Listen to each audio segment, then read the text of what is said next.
Jon Zaghloul of Sports Talk Chicago also joins the show to give us his thoughts on the 2022 season. Now we welcome to the 9-yard line Jon Zaghloul of Sports Talk Chicago. Jon, let's get right to it. Let's take a look at the season as a whole. Yes, Bears fans want to win. The team wants to win. But in many ways, did what have to happen happened here in 2022, where a roster that was light just didn't perform, giving the Bears a shot for a really good number 1 pick?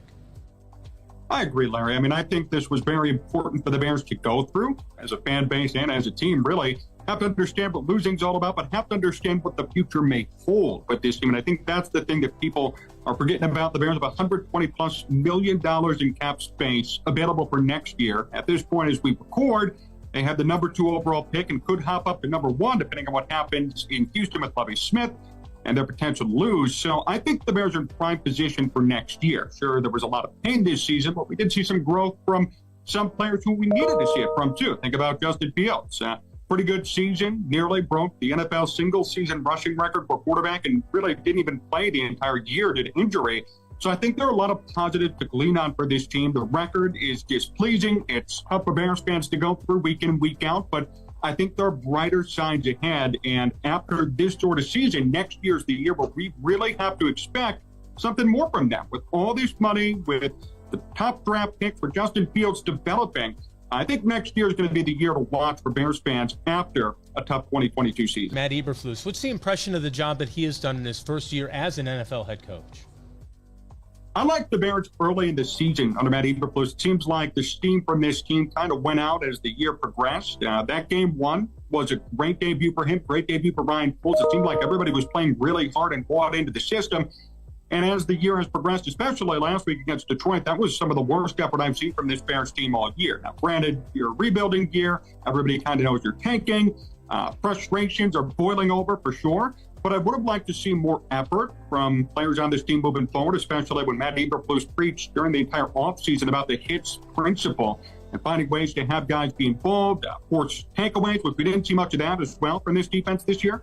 So I think next year is going to be the real year to fully critique and evaluate Matt Eberflus. I don't want to hurt him or say he's done a bad job so far, because the players that he's working with, and especially now you trade away Roquan Smith and Robert Quinn midseason, that's going to hurt you. It's going to hurt any coach when you trade away 2 of your top defensive players, your quarterback's in and out of injuries, and there are so many things that have to be learned from. But next year's going to be the real year of evaluation for him. Same with Ryan Poles, same with Justin Fields. For some who say he may not be there yet, next year's going to be a big year for this team. And I think this year, going through these growing pains, only leads to hopeful success next year, because if not, there could be some real problems in Chicago.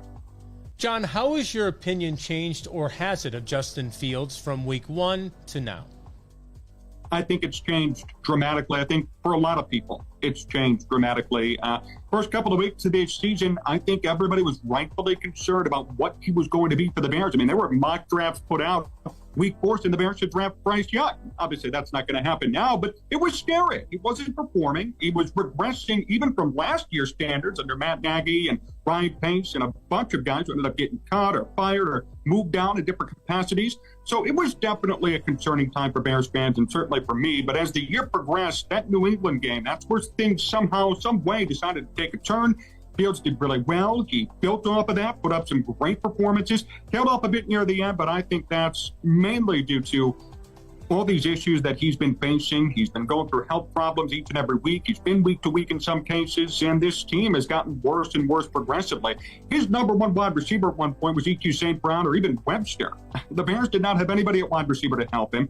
He's been the most sacked quarterback in the NFL. He actually broke Jay Cutler's single-season Bears sack record. So he has been through a lot this season, so I don't want to sit here and bash on him the last couple of weeks of the year. There was a high point. There were high points overall throughout the year. We did see some sort of progression.